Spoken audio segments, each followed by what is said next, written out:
Hai, saya Fikri Hadi Wicaksono. Kembali lagi pada video kali ini. Saya akan mencoba untuk eh, menggunakan perintah DML ya, eh, Data Manipulation Language ya, untuk meng-create, insert, update dan mendelete ya data-data di dalam sebuah database. Nah, mungkin bisa kita langsung praktekkan saja ya untuk mencoba perintah-perintah DML tersebut. Pertama kita buat dulu database-nya. Database-nya kita bisa kasih nama peminjaman buku. Kemudian kita klik create. Sudah ada di daftar sini ya. Kemudian untuk tabelnya saya akan buat langsung saja di sini. Yang pertama itu tabel mahasiswa. Ini sudah saya siapkan daftar datanya ya. Jadi tinggal saya masukkan saja di sini. Tabel mahasiswa itu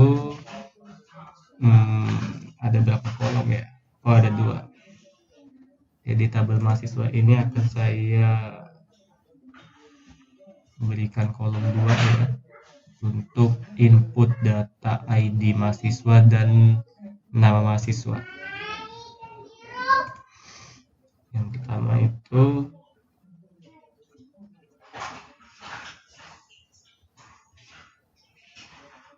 bentar. Oh ya, benar. Nomor mahasiswa. Nomor mahasiswa ini tipenya varchar. Lengkap 50 ya.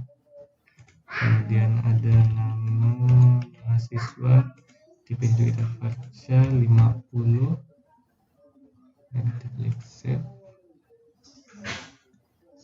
Nah, kemudian saya akan mencoba memasukkan data ya untuk kolom ID mahasiswa ini ya, nomor mahasiswa ini dengan nama mahasiswa ini dengan menggunakan perintah SQL yaitu insert.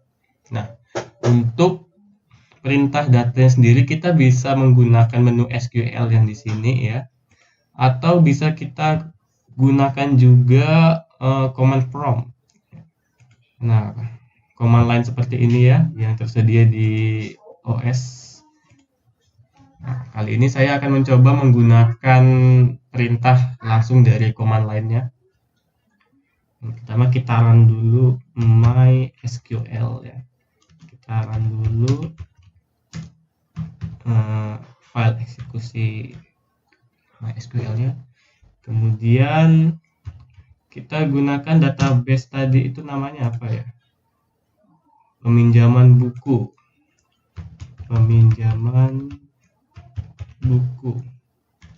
Enter. Nah, sudah berubah seperti ini, berarti sudah siap untuk dimanipulasi datanya ya. Kemudian kita gunakan perintah DML ya, insert into tabel sebelumnya itu tabel mahasiswa.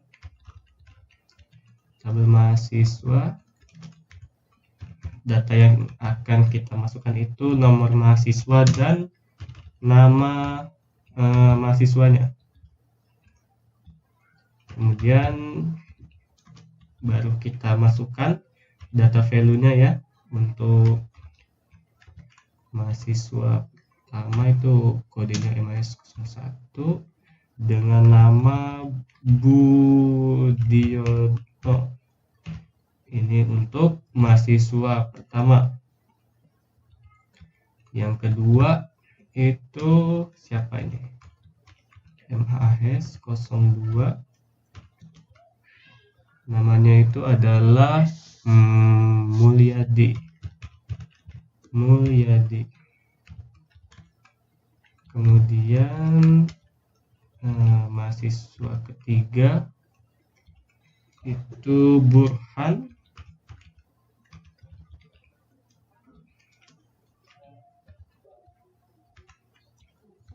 kemudian MHS04 to Alex, kemudian mahasiswa kelima itu namanya Suparman.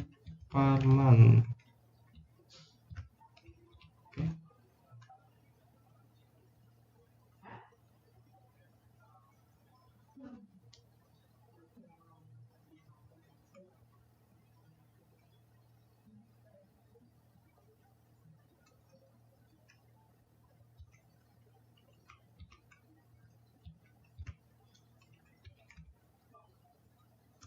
Kemudian kita bisa cek ya, untuk mengecek data yang sudah kita inputkan ke dalam tabel mahasiswa. Kita bisa menggunakan perintah select. Kita ketikkan select from tabel mahasiswa. Oh, ini ada kesalahan. Nah, jika ada kesalahan seperti ini, kita dapat mengupdate atau mengganti salah satu data di dalam tabel tersebut dengan menggunakan perintah update. Nah, pada kasus kali ini saya akan mengganti nama mahasiswa Suparman ini ya, untuk menghapus koma dan ini tadi karena ada kesalahan teknis sedikit. Kita tulis update tabel mahasiswa, set nama MHS sama dengan Suparman, where dimana ID dari si Suparman ini adalah MHS 05. Nah, kemudian kita select lagi untuk melihat hasilnya, tabel mahasiswa. Nah, setelah diupdate maka namanya sudah diganti ya. Yang sebelumnya ada tanda ini petik 2 dan tanda kurung menjadi nama saja. Nah, kira-kira seperti itu untuk perintah update. Nah, kemudian saya akan mencoba menambah salah satu data lagi di bawah ya. Saya ingin menambahkan salah satu mahasiswa lagi ke dalam tabel mahasiswa ini. Mahasiswa nomor MHS, nama MHS, value-nya adalah MHS 06, nama Cecep.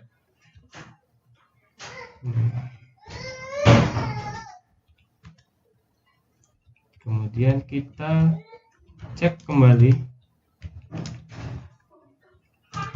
di tabel mahasiswa. Di sini sudah ada data baru yaitu Cecep ya. Nah, bagaimana jika saya ingin menghapus data ini, si Cecep ini? Tinggal kita gunakan perintah delete. Ketika kita ketikkan delete from delete sebuah data dari tabel mahasiswa, yang mana data yang akan kita delete itu adalah data dengan nama mahasiswa Cecep. Nah, sudah. Jika seperti ini maka kita cek kembali from tabel mahasiswa. Nah, kira-kira seperti itu untuk perintah insert, update, delete dan select ya, untuk beberapa perintah sederhananya perintah basicnya bisa kita gunakan seperti itu. Nah, jika kita lihat di tabel mahasiswa, nah maka di sini sudah terupdate dengan data yang kita inputkan sebelumnya ini ya, data mahasiswanya itu ada Budiono, Mulyadi, Burhan, Alex, dan Suparman.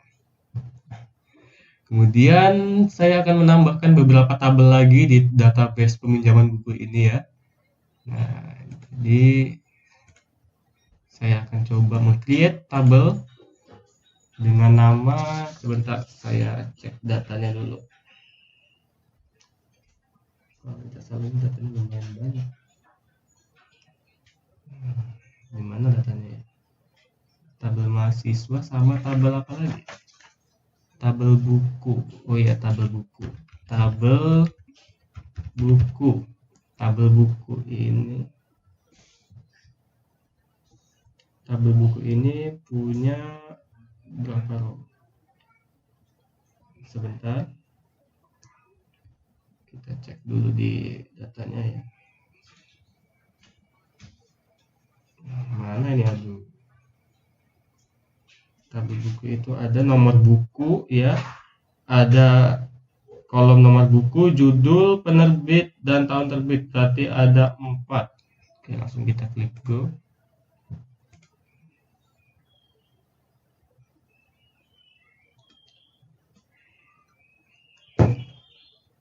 Pertama itu nomor buku. Nomor buku ini kita ketikkan varchar dengan panjang 5. Kemudian ada judul. Judul buku.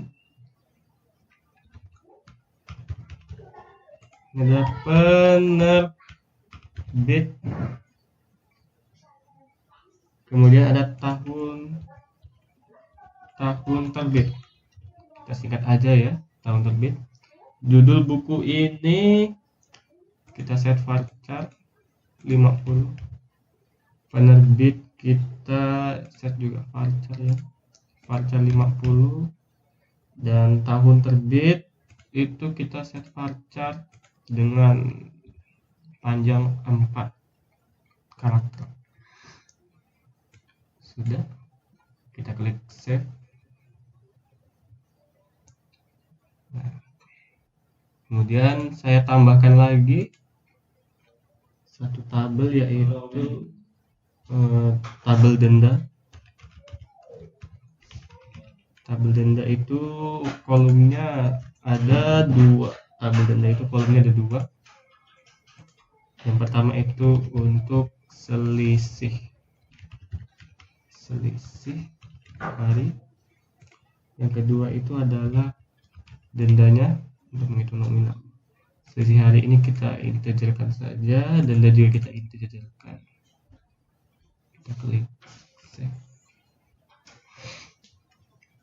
Kemudian satu lagi kita bikin tabel pencatatannya ya, yaitu tabel peminjamannya.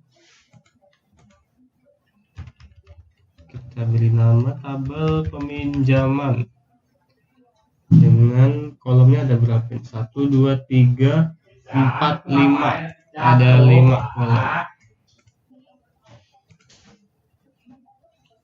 Yang pertama itu nomor mahasiswa.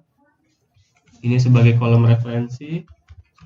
Nomor buku ini juga kolom referensi ya untuk tabel buku. Kemudian ada tanggal pinjam. Kemudian tanggal pengembaliannya, tanggal kembali. Dan yang terakhir itu selisih hari.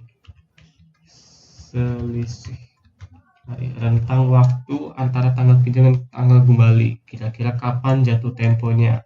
Apakah mahasiswa tersebut dikenakan denda atau tidak? Kira-kira seperti itu. Untuk tipenya ini varchar 5. Varchar 5.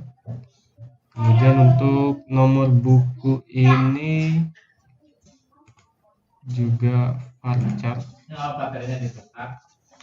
Juga varchar ya.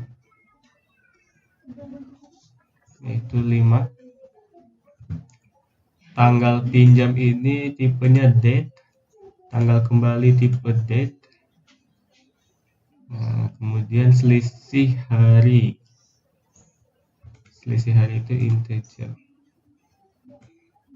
Oke, jika sudah kita klik save, maka datanya akan seperti ini. Kemudian langkah selanjutnya adalah kita berikan primary key untuk masing-masing tabel ya. Yang pertama untuk tabel buku, ya pasti saya akan jadikan ID bukunya sebagai primary key. Kemudian di tabel mahasiswa juga saya akan memberikan primary key kepada nomor mahasiswa. Di tabel denda, karena referensinya adalah selisih hari ya, tabel peminjaman itu tadi, maka saya akan berikan primary key-nya kepada selisih hari. Kira-kira seperti itu. Di tabel peminjaman, saya akan memberikan nomor mahasiswa dan nomor buku sebagai composite primary key untuk memberikan data di dalam tabel ini ya, agar setiap datanya itu menjadi unik, maka kita berikan composite key, nomor mahasiswa dan nomor buku. Nah, kira-kira seperti itu. Kemudian kita bisa set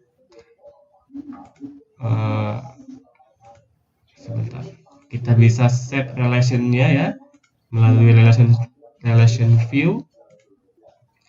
Yang pertama itu nomor buku, kita ambil dari peminjaman. Kita ambil dari tabel buku, nomor buku. Untuk pengupdatean dan penghapusan data kita cascade. Kemudian nomor mahasiswa ini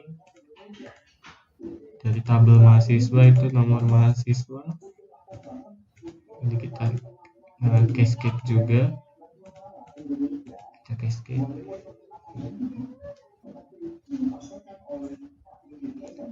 Kemudian ini kita cascade. Ini adalah selisih hari ya. Iya, selisih hari.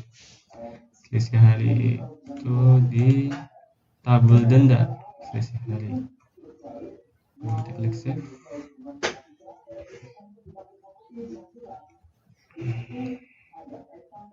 Nah, sudah.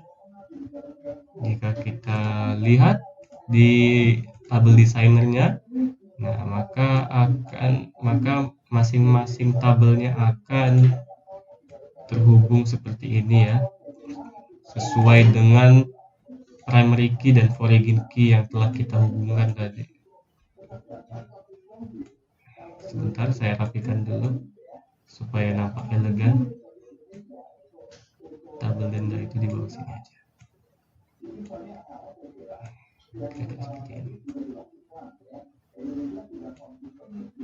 Kemudian kita save page dengan nama peminjaman buku. Sudah ada. Apa ya? Peminjaman buku normalisasi. Oke, sudah. Kemudian berikutnya apalagi yang belum ya? Tabel mahasiswa sudah ada datanya. Oh ya, saya akan menambahkan data di dalam tabel buku dan tabel denda. Pertama kita masukkan dulu tabel buku. Sebentar, saya buka lagi. Kita lihat data bukunya itu. Mana yang tabel buku? Nomor buku yang pertama itu BK01 dengan judul buku Matematika. Penerbitnya Erlangga. Tahun terbit itu 2010. Kemudian buku yang kedua adalah BK 02. Ini 001. Matematika, judul bukunya itu basis data, penerbit Tinta Emas, tahun terbitnya adalah 2009. Kemudian ini ada berapa? Ada 5 buku, 3, 5. Buku 2 ini BK 003, buku 3 itu Sual Basic, penerbitnya Gramedia. Loh, kenapa ini? Gramedia Gramedia itu 2012. Itu buku ketiga. Ini buku keempat. Buku keempat itu jaringan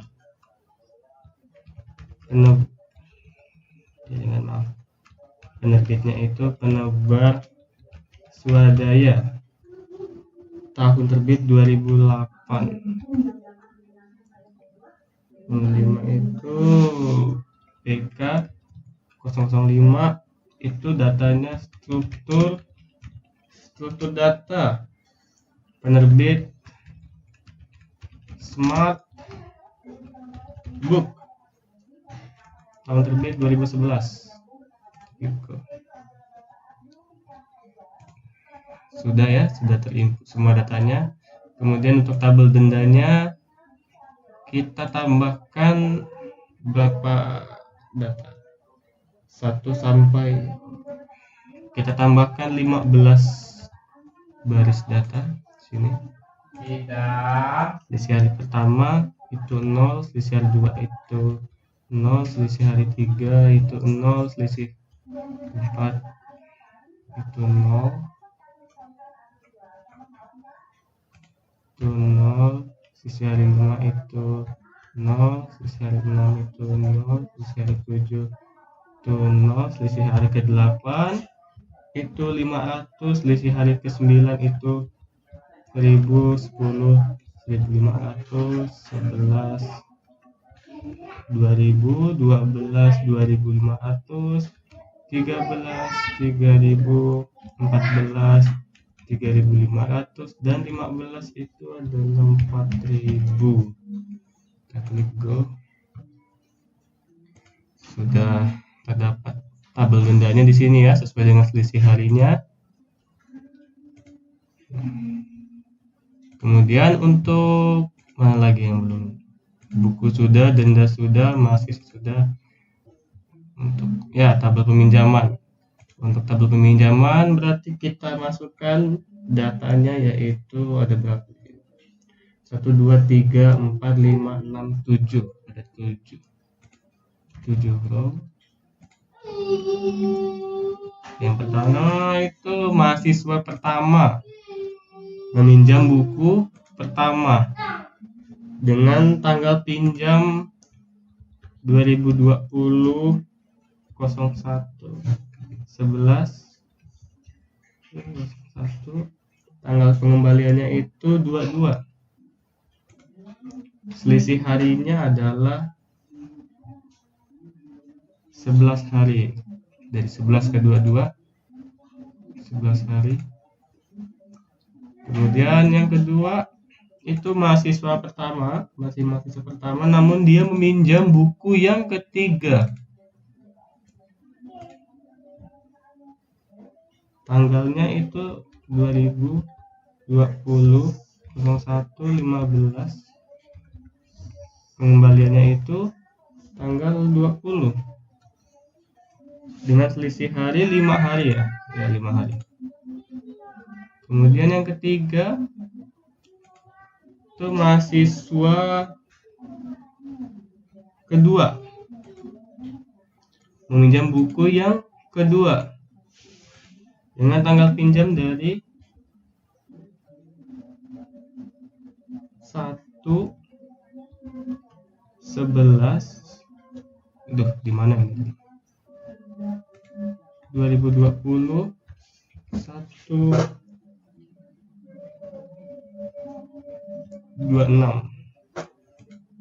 Berapa hari itu? 15 hari. 15 hari. Iya, 15 hari. Kemudian berikutnya adalah mahasiswa kedua, mahasiswa ketiga. Mahasiswa ketiga ini meminjam buku kelima. Tanggal pinjamnya itu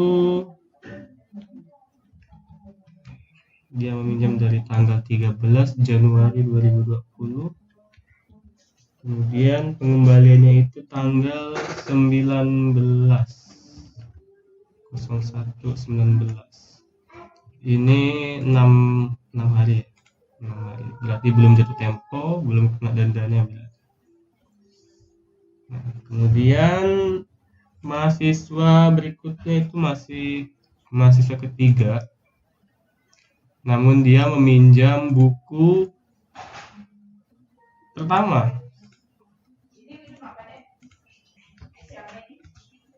dari tanggal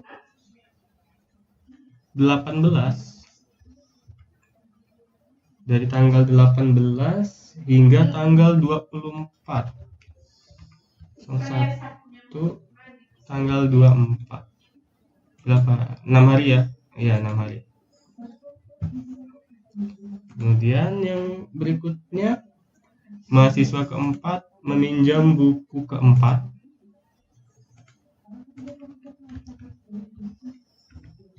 dipinjam dari tanggal 13 hingga tanggal berapa itu? Tanggal 13 hingga tanggal 19. 6 hari juga ya. 6 hari juga. Ya, benar. Kemudian yang terakhir itu mahasiswa kelima. Mahasiswa kelima itu meminjam buku kedua dari tanggal 2002. Dari tanggal berapa sih? Tanggal 12 sampai dengan tanggal 18. 18, 6 hari. Ya, 6 hari. Dan kita klik go. Nah, ini datanya sudah tersedia di sini ya. Nah, jadi di dalam data tabel peminjaman ini terdapat composite key di sini ya, yaitu nomor mahasiswa dan nomor buku untuk mengidentifikasikan data di dalam tabel peminjaman ini agar semua datanya itu unik. Jadi misalkan yang pertama kita lihat ini kan mahasiswa pertama ya. Mahasiswa pertama ini kan meminjam 2 buku.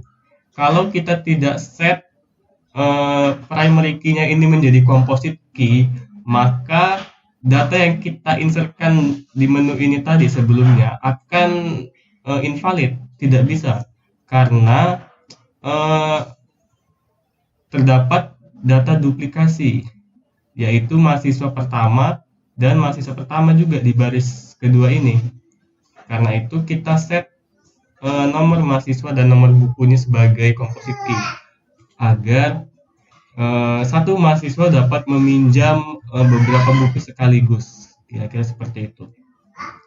Untuk selisih harinya juga kurang lebih sama ya. Tabel ini merupakan foreign key dari tabel denda ya, untuk menentukan jatuh tempo, kapan seberapa besar denda yang harus dibayar oleh mahasiswa jika jatuh temponya itu lewat dari seminggu, lewat dari 7 hari. Nah, dalam 1 sampai 7 ini kan dendanya 0. Berarti kalau sudah sampai 8, 9 seterusnya sampai ke bawah, berarti dia akan membayar denda 500 dikalikan dengan pelipatan berapa hari dia tidak mengembalikan bukunya, kira-kira seperti itu. Nah, baik, kita lihat di tabel desainernya tidak ada perubahan yang signifikan ya, sama seperti sebelumnya. Nah, kira-kira seperti ini untuk penggunaan DML tadi ya, kita sudah mencoba menggunakan DML untuk meng-create, menginsert tabel, kemudian men-select ya, memilih tabel dari sebuah database itu menggunakan kata select, kemudian mengupdate untuk mengganti salah satu baris data di dalam sebuah tabel, kemudian delete untuk menghapus data yang di dalam tabel itu tadi yang sudah kita coba sebelumnya. Baik, mungkin itu saja ya untuk video kali ini ya. Kurang lebihnya saya mohon maaf apabila terdapat kekurangan ataupun kesalahan ya dalam kita mencoba DML tadi. Baik, sekian dari saya. Semoga dapat bermanfaat untuk kita semua ya.